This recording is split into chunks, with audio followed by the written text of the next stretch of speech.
Alright, hello YouTube, and welcome back to the Grease Comedy YouTube channel. Today's video, we will be finishing 25 Days of Winds of Winter.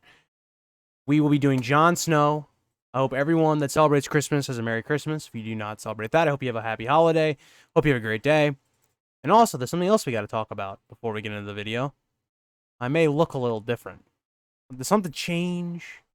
I didn't just get more attractive. I decided to just trim the facial hair. I know that'll make a lot of people upset in my community. I know they appreciated the facial hair gains I had made, but it just got to be enough. But we're not going to talk about that. Let me know down in the comments. Are you happy or sad that I trimmed the facial hair?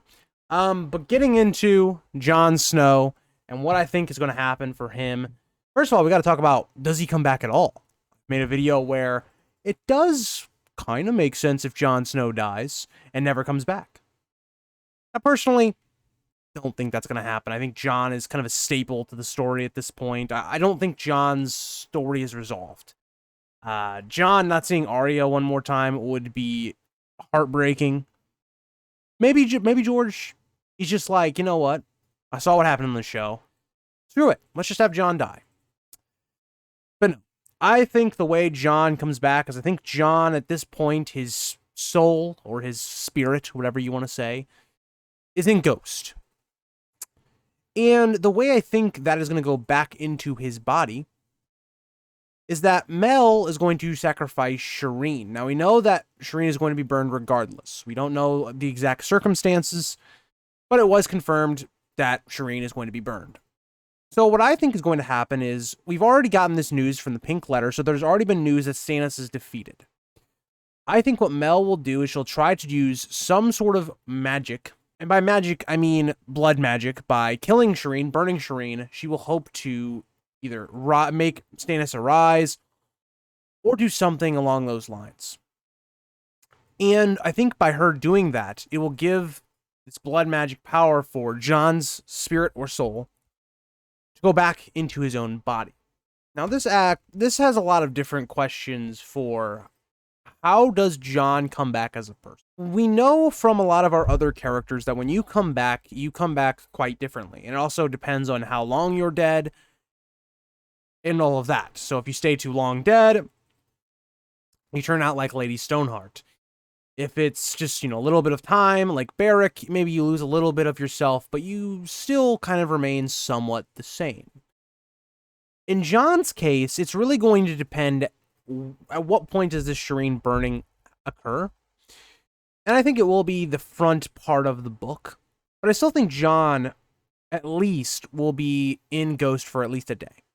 Now, the next question to ask is, well, if Jon, walking into Ghost, is his soul or spirit preserved? So he's not actually going to feel the effects of dying that other characters have. And I really hope not.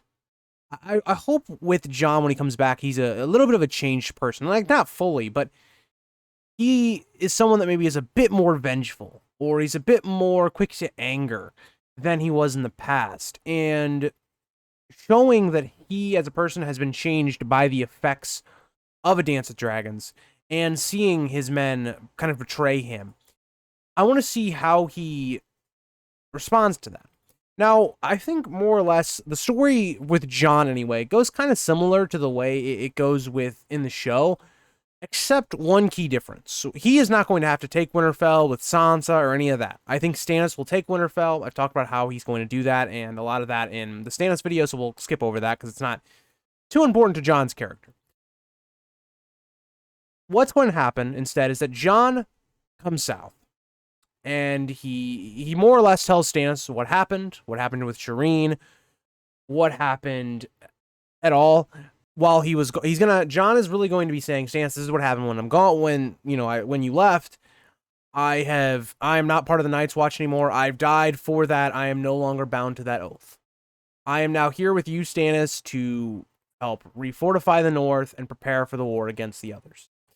And I also think Jon getting to that point, he's going to have to be pushed in that direction, where I think Jon will be at a loss of purpose after he's done so much to try and protect these people and the whole Seven Kingdoms as a whole, where he will have to be reinvigorated to do that. And Stannis could be someone that could help push him in the right direction when it comes to that as well. Where Stannis, I think, is going to sacrifice himself by the end of this book. Stannis could be putting onto Jon the burden of, you've got to keep going and rallying the forces of the living so that we all don't perish, or that what I did here is not for nothing. And I think that's going to be a very big part of Jon's character, is refinding who he was. Where Game of Thrones was a very much a finding of Jon, of him growing up as a character. It's the same thing for like Daenerys. I think we'll actually see a little bit of that mirror in this book, where Jon has been reborn, and he's almost free to do and pick a different path, but he's almost going to choose the same path. I think that's a really compelling character arc for Jon. Now let's continue on. So Jon, at this point, I think will be kind of the person that's almost anointed to rule the North, just because Rickon is going to be too young. Bran, I don't think he's going to want to rule the North, and two, he's not going to. It's going to be interesting when he comes back. But I think Jon, being the oldest, the most experienced, the person that has, encounters with the others, will be the one kind of elected to rule over the North until Rickon or Bran comes of age. Now, with that being said, I think the North is taken. I think Euron blows the Horn of Winter, and the wall comes down. So then, I think our forces, Jon leads all the remaining survivors that don't stay with Stannis south to the Neck. And Jon will mainly be a kind of a focal point of where all of our characters can meet. He's going to be this character trying to bind everyone together, the Riverlands, the Vale, whoever wins in the south, which is probably going to be Dany. Maybe we see Dany and Aegon, and Jon is the mediator in between both, trying to get them to fight, this force coming from the north. All very possible. Now, Jon, let's talk about him as a character. I think Jon will survive the war with the others, but I think he's going to be a very damaged character.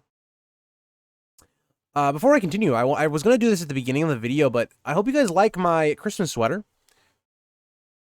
I got it across the seas, and I really love it. So I wanted to wear it for Christmas, and let's continue on. So Jon, to me, is a character that I think survives the war with the others. I think Jon is going to be one of those characters, very similar to Tyrion, where he survives, but he has gone through so much that it's never really a rest. He has like PTSD, for instance, for a soldier coming home. That's what I feel like is Jon's inevitable fate. And I do actually like the show's ending on Jon going north and living with the wildlings. Now, I don't like the way we got there in the show, but I feel like in the book, maybe there could be some scenario where that happens again, where Daenerys goes Mad Queen, Jon has to kill her, and it just makes sense for everyone that Jon just kind of goes off and does what he wants to do. He doesn't want to be king. I definitely don't see him becoming king. That's for one thing.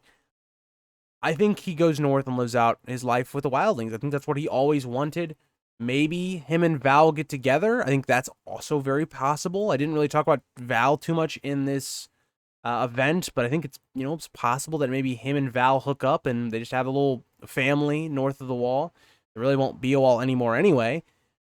I think that's a decent ending for Jon, and I don't think it's necessarily a happy ending for Jon, but I think it's an ending that makes sense and then ties his whole character arc together, where wins will be him figuring out what he has to do, and Dream of Spring will be kind of putting that into action and the consequences or results of that decision. So to me, that is Jon Snow's character arc, going to be in Winds of Winter and A Dream of Spring. If you guys want me to elaborate a little bit more, let me know down in the comments. I could do a follow-up video to this maybe at the end of the month, which we're already kind of at, or I could do it in the next year. But thank you guys all for coming along this journey. I just want to say at the end of the video, I've never actually daily uploaded, especially for this long of a period before, and it was a good learning experience. I really enjoyed doing this series. Thankfully, I recorded everything ahead. This video is actually only being recorded about 2 days before. I had everything else really recorded like 2 weeks in advance.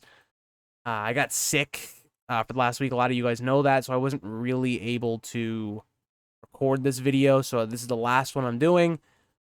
And I wanted to say the growth on the channel has been incredible over this last really the last like couple months, but this month particularly, and again, that's probably because I'm uploading a lot more, but still, you guys have been really kind. A lot of people, every single video, saying, good work, good video, or just adding insightful comments. I wish I could respond to all of them. I just don't have the time. I try to at least like and heart every comment I see. So thank you guys again for all of that. It's been a fantastic year for really me as a person. I'm going to do a video, I think, probably next week, just doing a little my life in the channel, 1 year revisit. And this has been it's probably been one of the more positive years of my entire life. And you guys have been a major thing always alongside the way. If you're even watching the video at this point, I really appreciate that, because you're just supporting me as I ramble at the end of the video. But yeah, thank you guys for the awesome Christmas event that I know you guys have liked, because you guys, it's been pretty good for almost all of the videos. So I just want to give you guys a massive shout out. I hope you guys all have a great holiday with your families. Sorry about my bed sheets right there moving the entire video. I know that's gonna bother someone, especially I'm someone that kind of has OCD to a degree. So sorry about that. But yeah. So thank you guys. I know I had a really long outro, but just want to give you guys a massive shout out as always. Gonna be streaming Monday. When this event actually concludes, we'll probably get back to streaming twice a week. Just, yeah, I had a lot going on with getting all these videos out and all that stuff. Another thing I want to say at the end of the video, I know I keep going on, but I am going to be doing a video on Viserys the Beggar King. So that is Viserys, that is Daenerys' brother. I think he's a very interesting character. Maybe misunderstood, maybe not misunderstood, but he a very tragic character in his own right. I really like doing a lot of the tragic Targaryen characters. And gonna be doing some other videos I'm kind of excited about. Gonna be getting back to our rereading. So for you guys that have been rereading with me, I'm very excited for that. Like, really excited. The next few chapters are amazing. I've already kind of read like a couple of chapters ahead. But that is the video. I promise this is the last time I'm gonna do the outro. But yeah, thank you guys for watching, and I'll see you guys in the next one. Bye, guys.